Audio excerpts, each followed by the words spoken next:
I think all industries being, for example, confronted with digitalization, which means the necessity to build up knowledge in a new field and to bring in competencies they have not used before, for example, in this case, digital technologies, there's a resource case for ecosystems. And since I believe that almost all industries are being disrupted or touched by digitalization, of course, there's a huge potential for ecosystems. Regardless the size and the power of the individual companies being involved in a business ecosystem, they're all equally important and they are equally dependent on each other, which is a completely different way of thinking. And I think many corporates have a big problem with that, to understand that in a business ecosystem, they are not much more important than the small company or the small startup having whatever 3 employees. It is a change of mindset in terms of not looking at the own company anymore, but thinking in an ecosystem, thinking about different players. So it's not about how can I create something based on the resources I'm having. The question is, what might be a customer demand that would be interesting to address, and what are the partners I need for that?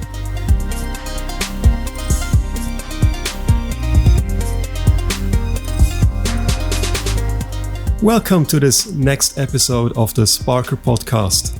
It was my pleasure to talk to Dr. Bernhard Lingens from the Institute of Technology Management and the Helvetia Innovation Lab at University St. Gallen, which is one of the leading business and management schools in Switzerland.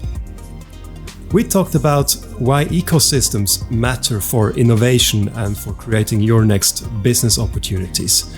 It was a far-ranging conversation about strengths and weaknesses of ecosystems, the risks and opportunities involved, but also how you as organizations can tap into the potential of ecosystems.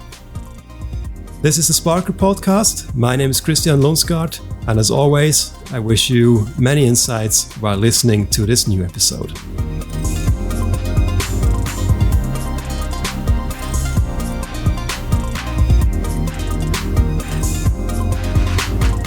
Bernhard, thank you very much for having me. It's a pleasure to be here at the University of St. Gallen to talk about ecosystems.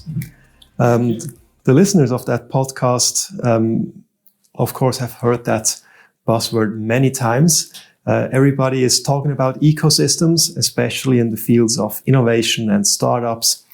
And it is very interesting for me now to talk to you, who has a more theoretical and research perspective on that topic of ecosystems. And first question would be, why do you think did this term or this idea of ecosystem had such momentum in recent years? I think there are 2 major reasons. And the first reason is because of the word per se, which is because it's a buzzword. So many people talk about ecosystems. I mean everything starting from collaborations, partnerships, maybe even environments, up to what we understand as a business ecosystem. So it's a very broad term that also stems from related fields or from different fields such as ecology, for example. And I think on the other hand, of course, and this is why we are here, there's also a content behind it. And the reason why ecosystems as a content is so interesting is, I think, for several reasons. First of all, it is because digital technologies being an enabler for business ecosystems. Because according to management theory, such thing as an ecosystem should not exist, because the idea is to conduct business together and to produce a value proposition for the customer together. And of course, if you do that, you always have transaction costs, because the connection of the partners, the knowledge and information exchange is always related with transaction costs. And of course, it would be more efficient to produce a product and to develop a product in-house, totally in-house, than doing it in collaboration.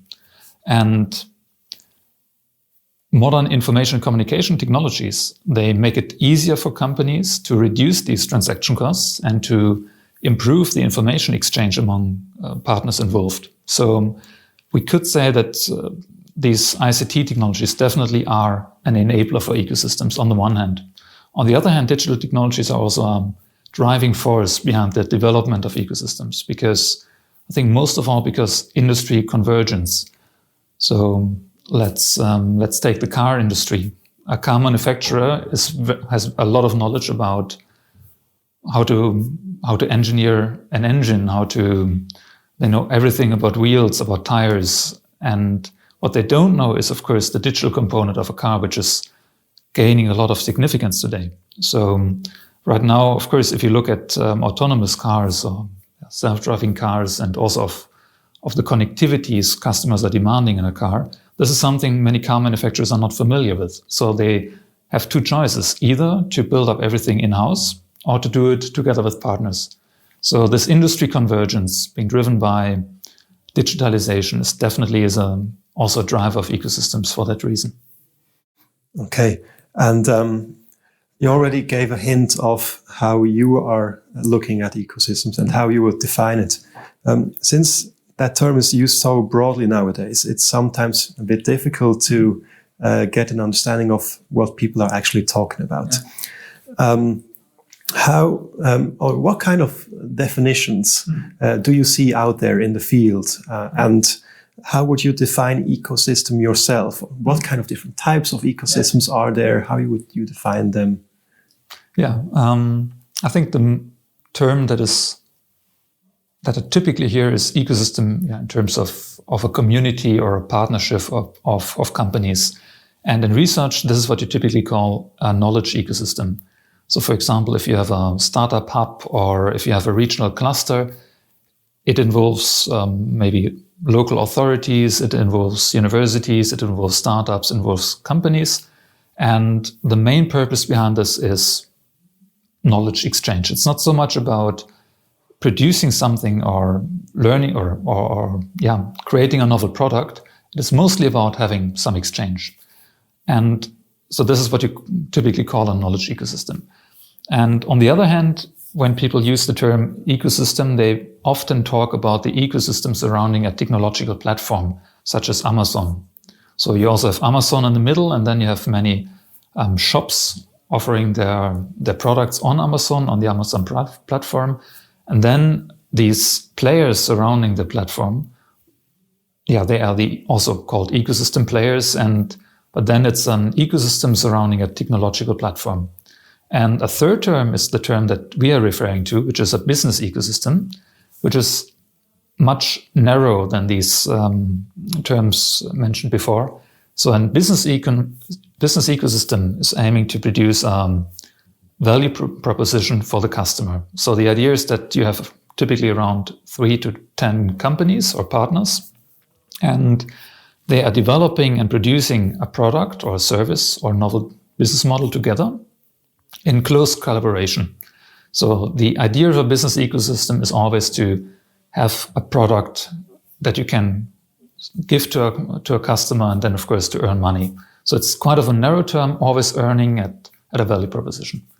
And I think in terms of knowledge ecosystem, maybe one nice example, and then you're more familiar with this, is the Swiss FinTech Award, for example, where I think you also have an exchange platform among different players. Absolutely, yeah. The Swiss FinTech Awards, they mainly have the goal to first and foremost foster and promote innovation in finance in Switzerland. But we don't do that in a sense of that we produce a new product or that we produce a startup or a service, but that we enable the flow of information, the flow of expertise, that we create the connections to build business relationships between startups and banks. So I think it might be a mix between knowledge ecosystem and business ecosystem, since we also have a very strong take on to promote business in the field of fintech. So that might be a mix of it. From all those different categories, would you say that they are like common attributes? Are there like hard facts that you say, or do you have a checklist where you say, okay, I need to see those kind of things for a system to qualify as ecosystem, be it size or be it different kind of actors playing together in an ecosystem? Is there something like that? Yeah, at least when it comes to a business ecosystem. So it has two two major characteristics. The one thing is the value proposition, as mentioned before, because this is what distinguishes a business ecosystem from the knowledge ecosystem. It is about the product that you're giving or that you're producing, that you're delivering to your customer. And the other aspect is the multilateral partnership. It sounds a bit academic, but the idea behind it is that if you want to make sure that all partners together are creating a value proposition that is, in the best case, more than just the sum of the individual contributions, what you need is an alignment. These players, they need to work together and they need to align themselves with each other in order to really produce a value proposition that goes beyond just delivering something to a focal player who is assembling everything and then giving it to the customer. And this form of alignment, of multilateral alignment, that all the partners or most of the partners are mutually connected with each other, is exactly the most interesting aspect about business ecosystem, and maybe the strongest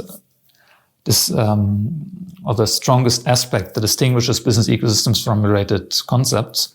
Because if all of these partners are aligned together and they create a value proposition that goes beyond the individual contributions, of course, it allows companies to create a competitive advantage or to create superior products and, of course, also to gain additional revenues on the one hand. On the downside, you also have the problem that this alignment and dependency of the partners, mutual dependency, imposes a certain risk on the ecosystem. And it also creates a situation in which it's not that important anymore how strong you are, but because the ecosystem is only as strong as the weakest partner, because all of them are mutually dependent on each other. So it is a completely different way of thinking. It is a completely different risk than doing things in isolation.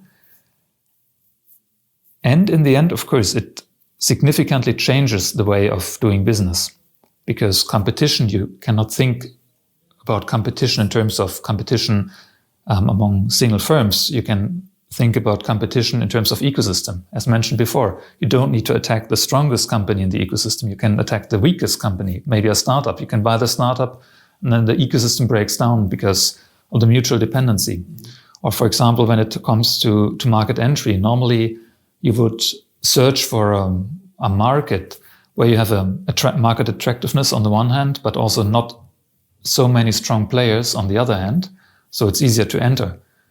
From an ecosystem perspective, you think completely differently. You say, no, there are no players in this field, so it's not relevant for me. What I'm searching for is an attractive field in which you have very strong players, so you can try to start a partnership.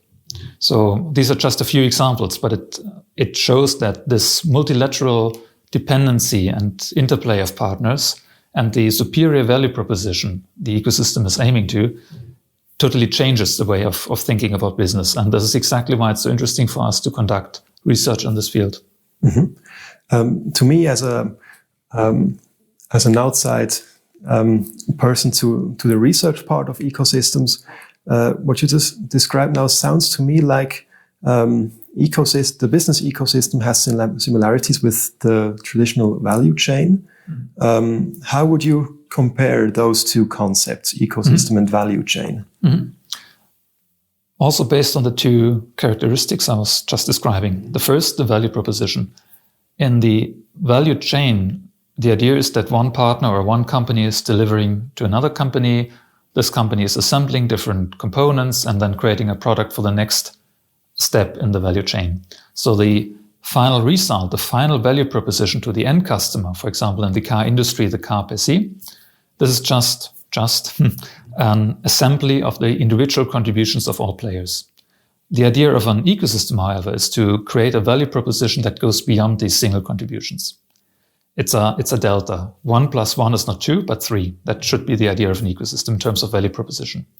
And the other aspect is the multilateral connection and interplay among the players. Because in a value chain, you always have a bilateral step or a bilateral relationship among the partners, because one step of the value chain is delivering to the next step and so on. So you can analyze the whole value chain by just looking at single connections between the companies. In an ecosystem, since all players are collaborating and they are connected with each other in a multilateral way, you can only analyze the ecosystem by looking at the whole ecosystem and not just by breaking down to single connections. And this is a definition aspect, but now you can translate this into business reality. And then it's very obvious that this imposes a much higher risk. It also imposes a much higher effort of orchestrating that ecosystem because of these multilateral relationships than in a supply chain. So, and this is also a key defining aspect of an ecosystem, because you need that alignment. You have a central orchestrator that is making sure that the partners are being aligned to that value proposition of the ecosystem, and that is making sure that the ecosystem is running smoothly, which you do not necessarily need in a value chain, because there the players can orchestrate themselves, or they can just orchestrate their individual or respective suppliers and their customer. So it's a completely different way of managing. I found that was very interesting to put those two in a direct contrast. I think that was very helpful, because it also highlighted the importance of alignment again, of aligning all these partners. And metaphorically speaking, when we look at music, the idea of that high alignment or lots of alignment is needed. To me, it sounds like there needs to be a conductor, like in a classical music orchestra, that tells everybody how to move, when to start with the music, and they all have their notes in front of them that show how the music has to work, so that everything comes together just fine.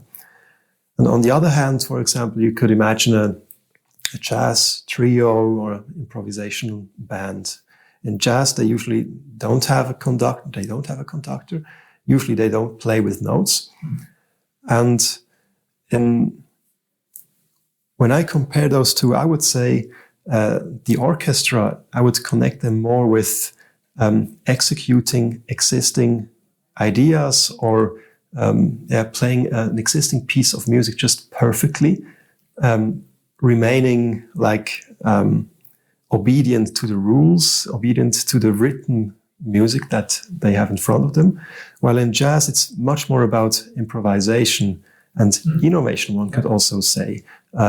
When, let's say, the pianist makes a mistake, that won't be punished, but the band adopts and makes that mistake, in quotes, a new motto, a new motif in the music. And how would you position the ecosystem in those two metaphors? Mm-hmm. The interesting thing is that an ecosystem can be both, because what you're mentioning are the two main, the protagonist and the antagonist of innovation management, which is exploration and aiming to novel business models, novel products, and exploitation, aiming to making money with existing products or business models. And what we can see in our research is that you can use ecosystems for both fields. So there are ecosystems aiming at understanding and learning, and then finally creating an innovative solution that maybe is far away from the core business of the company. And on the other hand, you can also use ecosystems to exploit an existing technology or existing product jointly with the partners. And what you can also see, and this is why the metaphor of the orchestra is quite nice, in ecosystems that are aiming at exploration, you typically have a smaller group of companies. And as you said, they don't have this strong orchestrator in the middle forcing them to do something, because they remain quite flexible. They have a few partners that are interchanging or exchanging their knowledge and especially the novel knowledge they've gained before. And then they're quite flexible, and they can just try out a specific value proposition, see whether it works. And if it doesn't work, they stop it, they start with something new. And this is very nice for exploring business models and value propositions. But of course, it's not that efficient, because you're lacking the focal orchestrator, aligning the whole ecosystem to this one value proposition. So this is exactly what you then have in different ecosystems aiming at exploitation, where you typically have a stronger orchestrator in the middle, where you typically have more companies being involved. And then you can use the resources of these companies. Very, very often you also have big corporates involved in these ecosystems. You can use their resources to exploit quickly. And you can use the complementary resources of these partners to exploit faster, or also with a different resource base and complementing knowledge and resources. So an ecosystem can be both. That's very very helpful that you bring up this distinction between exploration and exploitation. I would like to come back to that a little later. What I also saw preparing for that conversation is that you also have an academic background in mechanical engineering. And again, I'm going to the metaphors. I love metaphors. Would you say that you can draw some, let's say, comparisons between what you've learned as a mechanical engineer with machines, how they operate, and the properties of ecosystems? Yeah, because in a machine, you have different parts and also different gears that are working together. And they need to be constructed in an efficient way, in a way that they can work together and that the gears are being connected with each other properly. And the very same aspect you have in a business ecosystem as well, because it is all about aligning these partners and making sure that the whole ecosystem is running smoothly. And in a machine, of course, the gears have a different size. You have very strong and very big gears, but you also have very small gears. And they are equally important, because even if you take the smallest gear out of the machine, it will stop working. And it's the very same thing in a business ecosystem, because if you take maybe even the weakest player out of this machine, out of this ecosystem, it will stop working as well. So regardless the size and the power of the individual companies being involved in a business ecosystem, they're all equally important, and they are equally dependent on each other, which is a completely different way of thinking. And I think many corporates have a big problem with that, to understand that in a business ecosystem, they are not much more important than the small company or the small startup having 3 employees. But I think there are some limitations of this metaphor, because in a machine, the individual parts are quite dumb. They're just doing their job as they're being told. And in a business ecosystem, it is maybe a bit more like nature, because these players, they are not dumb gears or dumb parts of a machine. They are companies with their own agenda, with their own ideas, with their own strategies. And this makes an ecosystem being to some extent, quite unstable, because it might be that you have a stable situation right now and the players are running or are collaborating properly, but then maybe the individual agenda of one partner might change, or maybe the shareholder structure is changing. And then all of a sudden, these players are not working together anymore. Like in a natural ecosystem where a player, maybe a species of animals, might go extinct or might leave the ecosystem. And then it's also breaking together and needs a change, and maybe also a phase in which there's a rebirth of the ecosystem. So to some extent, it is like a machine, but to the other extent, it's also very much like nature. What I find really interesting here is that ecosystem has its roots in, let's say, biology, and therewith is more correlated to organic systems. At least that's the case for in my head. In nature, you don't have this idea of a designing agent that is needed to align all the parts of the ecosystem. So that's maybe the strength of the machine metaphor, that you need an intelligent designer who created this whole thing so that all the parts work together. But at the same time, as you said, the machine metaphor lacks the concept of all these parts have their own will. Yeah. And that makes it all far more complex. Exactly. And what I would just would like to take this a little bit further and see where it goes. The machine, obviously, the machine was this main leading metaphor during the industrial age, and in the industrial age, you also had the assembly line that I would say could resemble the value chain a little bit, or the supply chain. You have just one piece after the other, one player after the other. And on the other hand, the metaphor of the organic ecosystem, I would say, is a better fit for the digital age, for the age of value creation through knowledge, through creativity, because everything is influencing everything, this interdependence. Would you agree with that opinion that the ecosystem is just a better metaphor for the digital age, or for the knowledge economy and creative economy? To some extent, yes, especially because, as stated at the beginning, digital technologies are an enabler, but also a driver of the rise of the ecosystem, or of the business ecosystem. But on the other hand, what we should not forget, and I think this is one of the major aspects, one of the most important aspects as well of business ecosystems, is that in nature, as you said, you don't have this orchestrator, and even if even if there are changes, there can be a renewal, and which is very nice, and it also matches nicely to a business ecosystem. But in a business ecosystem, you still have this strong alignment to a focal value proposition, which is the core aspect. And for this, you need this alignment being done by an orchestrator, and this creates the mutual dependency of the players, like in a machine. So there are both parts. On the one hand, this mechanical aspect of being aligned on something, on an outcome, and therefore being very dependent on each other.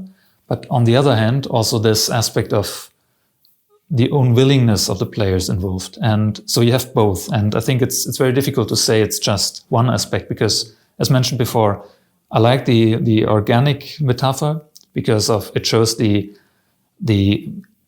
own will of the players involved, and therefore also the difficulty to predict their actions and their agendas. But on the other hand, the most important aspect of the business ecosystem that is also massively distinguishing the ecosystem from knowledge ecosystems, or the business ecosystem from knowledge ecosystems, is this interdependency and this necessity to align the players. And this is, as mentioned before, changing the way of thinking and the way of doing business. That's very interesting. In just a moment, I would like to leave the clouds and the level of abstraction and go to a more practical niveau. But first, one question came to my mind, and it's burning. I want to ask it, and it's: we have talked about this conductor or orchestrator comes up all the time. What makes a great orchestrator? Do you have maybe first learnings from your research, or a personal opinion, observation on what makes a great conductor and orchestrator of a thriving business ecosystem? That's a very interesting question. And out of our research, we have some insights, but they're not very valid at this point. So I can only state some assumptions and some hypotheses.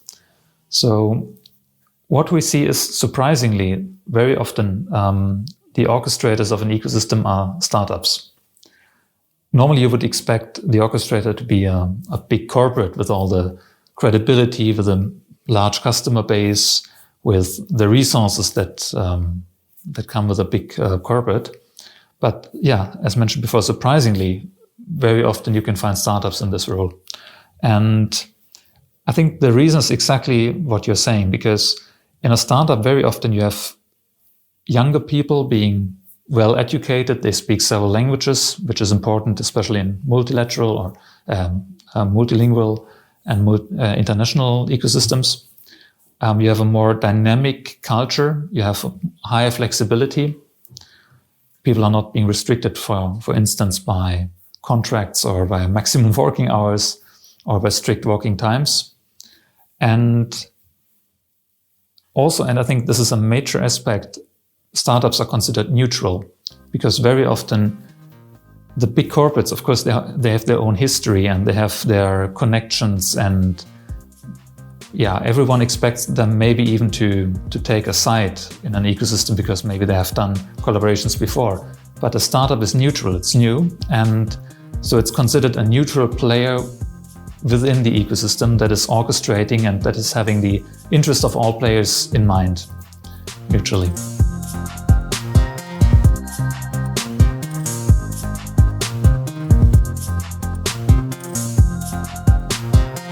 I hope you are enjoying this episode so far. If you like what you hear, why not collaborate with Sparkr on your next business event? Sparkr drives strategy and innovation workshops forward as a goal-oriented facilitator. And Sparkr can also contribute to your next high-caliber conference as moderator or speaker. If you want to learn more, visit www.sparkr.ch/moderation. You find the link in the description of this episode. And now back to the rich conversation of this Sparkr podcast.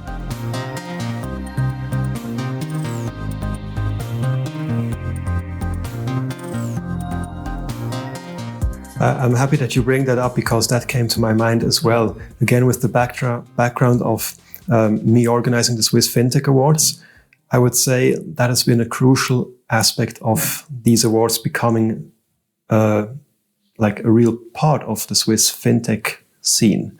That it was organized out from a startup that didn't had, let's say, if it would have been one of the big banks, by definition, it would have been much, much harder for the other big banks to join the initiatives. This small size, this neutrality, this being a new player, I think was key to getting this role and the respect for being the orchestrator, because of the trust, because of, I think the actors or the members of the ecosystem didn't expect a hidden agenda as much as they would with a large corporation.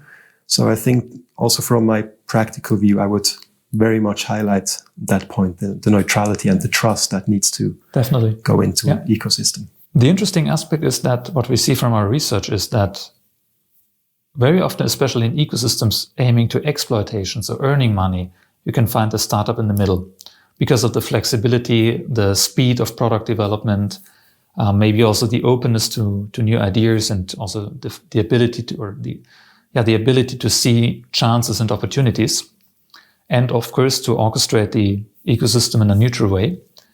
On the other hand, when it comes to very explorative ecosystems, so ecosystems aiming to learning first about a new field of business and also exploring this field and creating a value proposition, what you can see is that very often there you have a big corporate in the middle as an orchestrator, for the very simple reason that, of course, if you just explore without knowing at what time you can earn some money, you have a high uncertainty, and of course this requires a strong resource based, and it requires the money to fund such an initiative, even though you don't have a return on investment in the first place. And this is of course what a startup is often lacking, the money and the resources just to explore a field for the next 2 or 3 years with an uncertain outcome. I think you would hardly find an investor interested in investing in such a startup. But you can also see, even though you have big corporates in the middle of such ecosystems aiming at exploration, very often they do not orchestrate the ecosystem with their normal employees, but they found own separate units, which still have the advantages of the big corporate in their back, supporting them with funds, with resources and so on. But at the same time, they have a bit like a startup atmosphere. So they are smaller. You just have a few people, maybe young people that have not been educated in the core business. Also, of course, different contracts, higher flexibility, as mentioned before. So even the big corporates, they try to combine the best of two worlds, the strength of the big corporate, but the flexibility that you need in order to orchestrate an ecosystem. Very interesting. And now I think it definitely is time to go to some concrete examples. And I guess it would make sense, since we are here at the Helvetia Innovation Lab, where you are working together very strongly with this Swiss insurance company to better understand ecosystems, to position themselves in an ecosystem. What are some examples how ecosystems help Helvetia, or let's say maybe an insurance company in general, before we also go to maybe examples from other industries? Yeah. In the case of the insurance companies, what many insurance companies want to do is, of course, they want to distinguish themselves from the competition, which can be done based on their insurance products, or also finance products, such as mortgages, for example. But of course, on the other hand, it's also interesting for them to distinguish themselves by not just addressing the need of a customer in terms of insurance, but also to look at the whole customer journey. So instead of thinking about insurance products in isolation, you think about the whole customer journey the customer's running through and before he finally arrives at the insurance part of the customer journey. So for example, in the context of home, where Helvetia is focusing on, a customer typically starts with, for example, searching property, then maybe moving in, then securing the house, insuring the house. Later on, the customer might be interested in a finance solution, a mortgage, for example, then is searching for a property to buy, and then is moving again, and things like this. So the insurance product is only addressing a very small step of the whole customer journey. And so, as mentioned before, in order to distinguish itself from the competition, it's interesting for an insurance company to try to address the whole customer journey and to deliver a value proposition to the customer that goes beyond the mere insurance product. And of course, you cannot do this by yourself because you don't have competencies in whatever, searching for property or moving. And this is the moment when the partners come in. So you try to collaborate with other partners in order to address the whole customer journey. And this is exactly, again, the idea of an ecosystem, that you have a value proposition that goes beyond the mere proposition or the single contribution of the individual firm, because in the end, it's not just an insurance product combined with a mortgage, combined with a search functionality, but it should be a new product that is combining these aspects and these elements, but is adding something on top. And again, in order for this value proposition to come true, you need the alignment among the partners that, you're collaborating with. And so you have exactly the two aspects of a business ecosystem: the value proposition and the alignment. Okay, that has been an insightful example, I believe, for the insurance industry with Helvetia. You're also looking at, and you're also open to other industries, obviously. Do you see best practice or next practice cases in other industries regarding a good application of ecosystems? What we see is that in almost all industries, ecosystems have gained a lot of significance and relevance.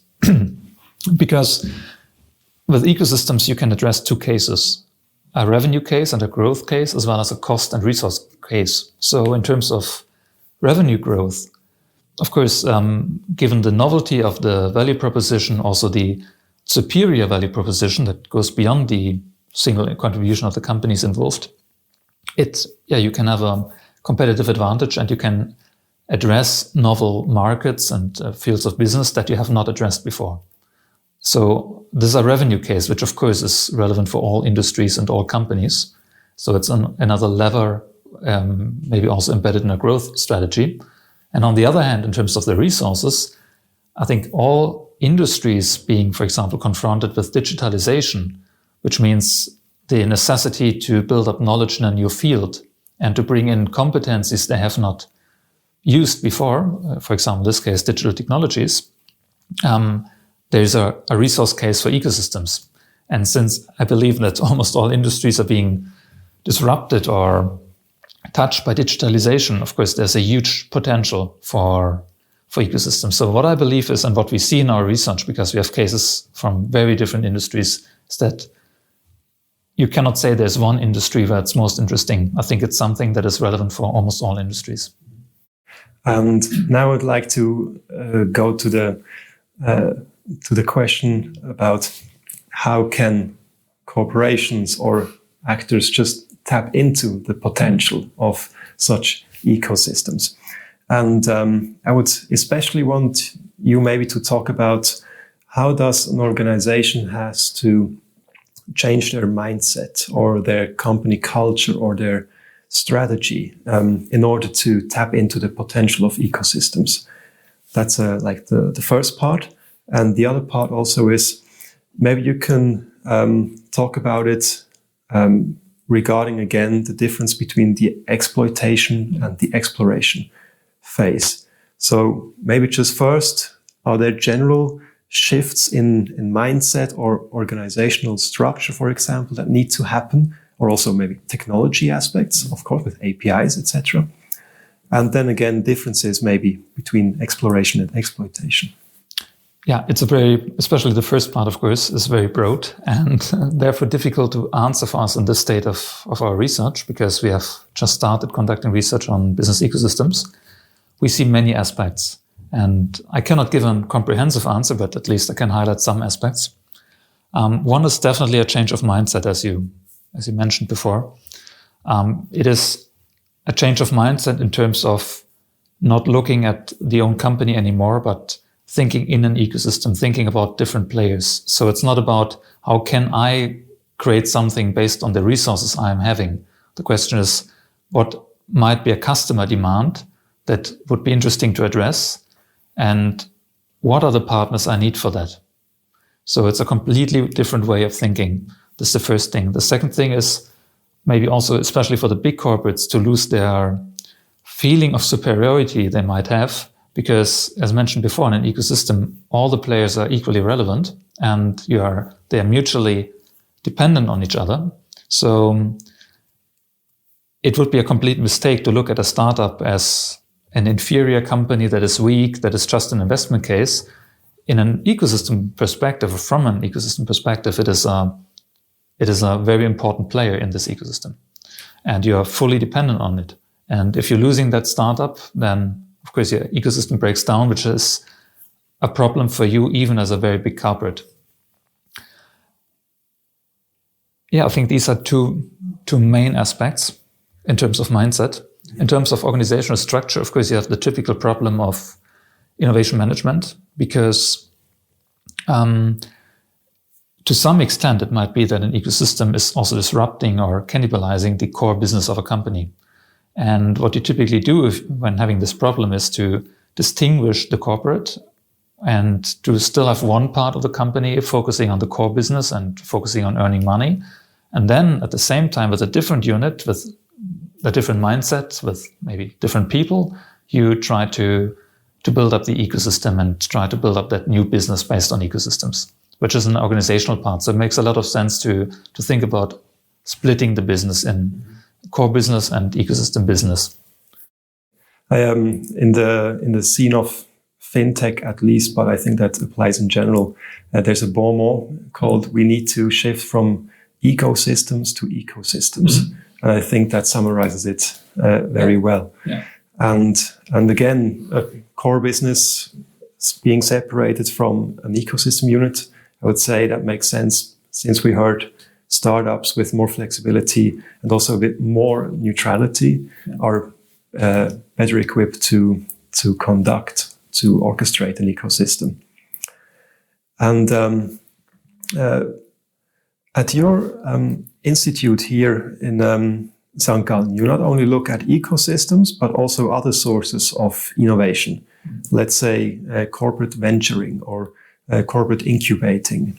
And maybe just briefly make a short introduction what they are, and then what significance does ecosystems have as a source for innovation, maybe compared to these other models?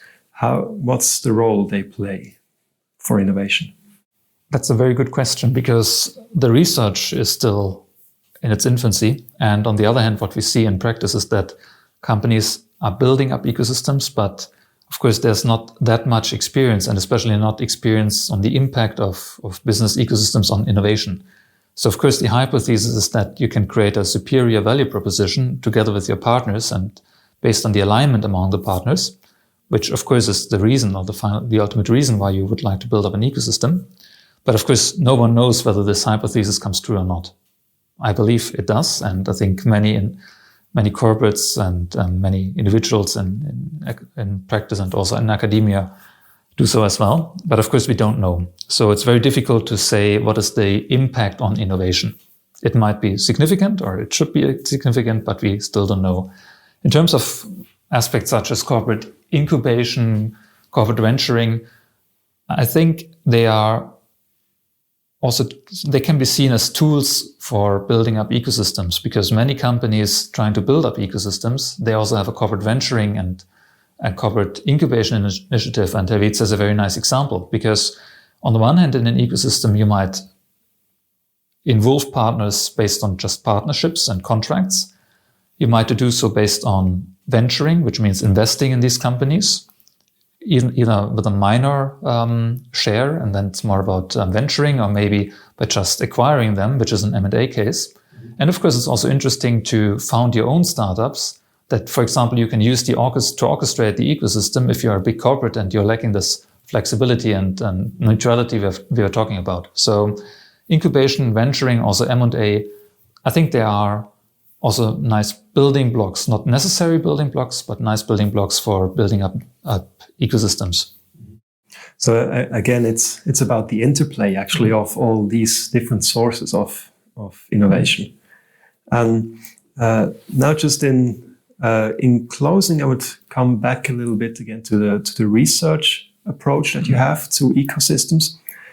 I think it's very hard to measure that. And I would be really eager to learn, what is your take on how do you measure innovation, or how an ecosystem works? What are the kind of data you're using, or what kind of literature are you looking at to get a better understanding? What we do, especially in the stage of research, is to use qualitative data, which means we take real-life industry examples from companies having built up business ecosystems, and then we conduct interviews, we observe these companies, and we try to learn how they are building up and how they are managing their ecosystem. So it's very much about learning from companies.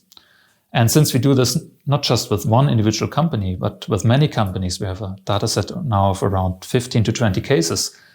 We can compare these cases, and we can also understand what are the boundary conditions or the contingencies that make it favorable to use a certain approach for managing ecosystems, and what might be, or maybe what are the contingencies that make it more interesting to use a different approach. We talked about exploration versus exploitation. Another driving force might be uncertainty in the environment. It's also a major contingency, because you have to manage an ecosystem differently in high uncertain environment and less uncertain environment. So a case study is very interesting for that. And therefore, we can avoid measuring innovation, because the case study tries to answer the how and why question. How are firms doing something and why are they doing it?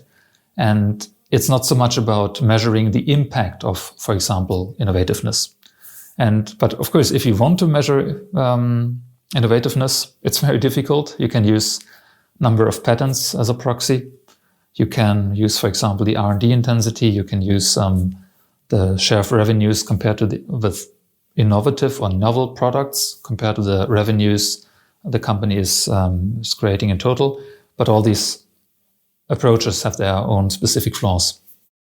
I think it's a bit early to draw first conclusions from all that case studies that you combined. But still, please allow me asking, did you find an impact of ecosystems for, let's say, revenue growth, or maybe customer satisfaction? We talked about the customer journey. Do you see an impact already in your data, or is that too early? We do see an impact. Of course, we can't measure it, but if we look at companies or, for example, also startups pursuing ecosystem strategies, they are successful with what they're doing and they're able to tap into new fields they haven't been into before, and they are able to grow their revenues in these fields. So there is an impact for sure. And I think the existence of these startups and these corporates using ecosystem initiatives in order to grow revenue and to tap into new fields is a very good proof that the ecosystem approach is working in practice, and it has some interesting returns. So it definitely is a highly relevant construct, but I think that is out of discussion, and that's also absolutely. the reason why we're here. That's why we're here. And now, really, last question from my side. I have 2 questions left. Just after this broad conversation, I always like to try to make a summary of main key takeaways. Many ideas are up in the air right now. We talked about a lot. What of these topics would you like to highlight again as main takeaways? I think the key takeaway is the definition of an ecosystem, because based on this definition, you can understand the concept of ecosystem and you can understand what it takes to orchestrate or to orchestrate an ecosystem, or to look at things from an ecosystem perspective. This is that the ultimate target is to have a value proposition that goes beyond the single contributions of the partners involved. And in order to do so, you need a strong alignment among the players involved in the ecosystem. You need an orchestrator making sure that there is this alignment, which creates a dependency, which creates therefore a risk of losing a partner and losing the whole ecosystem, which changes the way of doing business. It means that you have to consider all partners as very important, regardless their size and regardless your size and your strength. Of course, it creates a completely different value of companies, because the company is not, or the value of the company does not represent the value of the company, but also the value of the ecosystem it is necessary for. So I think, based on this definition, you can just think a bit and then you will see that there are many implications that distinguish ecosystems and business ecosystems from doing business in a traditional way. So for me, that's definitely the main takeaway. And the other aspect, if you think about the value proposition and if you think about, for example, what Helvetia is doing now, especially in ecosystem context, you are allowed or maybe even forced to think or to put the client in the center. Because now we were talking about ecosystems, but in the center, of course, there's the client. So the concept of ecosystem allows you not just to look at a single need of the client, but to look at a whole customer journey. So it's not about insurance for the house, for example, or insurance about the car. It's about whole housing. It's about whole mobility and the whole customer journey in these fields. So, and the ecosystem aspect, based on the partnerships with very different players, with very different knowledge, experience, and competencies, allows you to address the whole customer journey and therefore really to put the customer into the center of your reasoning. I think that's a very, very good point to conclude here, that the customer has to be in the center of it all. And what I would like to do as a last part in this podcast is put the listener in the center. Mm-hmm. And for the people who want to dive in that topic a bit more and gain more insights, can you recommend, let's say, some insightful papers, books, or other resources? That's the one part. And the other part, where can people find you if they want to learn more about your work? Yeah, of course, there are many scientific papers, but the interesting thing is that the research is still in its infancy, so you cannot find this one single paper. So there's an interesting contribution from Moore and Harvard Business Review, which is also available for practitioners and well known among practitioners, from 1993, which is the founding paper or the seed of the idea of ecosystems. But apart from this, there's not surprisingly little research in this field because it's such a novel field. So, and of course, if I am allowed now to give a recommendation, it would be very nice if in maybe 1 year we have some contributions in this field. and hopefully they can give readers some insights that have not been published before. So this is, of course, our ultimate target. Perfect. And until then, short, let's say, naming your website or something where people can get a feel for your work. What's your website or whatever you want people to go to? Of course, the website is a good source of information of the Institute of Technology Management and the Chair of Innovation Management. And of course, we are also very happy if people are contacting us, because we're also thinking in an ecosystem from an ecosystem perspective, which means that we are always open to discuss with firms and people from academia. So we are very much open to any contact request. Perfect. Thank you very much from my side. I would call myself a conductor and orchestrator of ecosystem, and for me it has been very insightful and interesting to see what you are learning with the macro level, or the insights from many different case studies. So that was very interesting for me as well. Thank you. And with that, I would say thank you very much for this great conversation, and have a nice day. Thank you very much.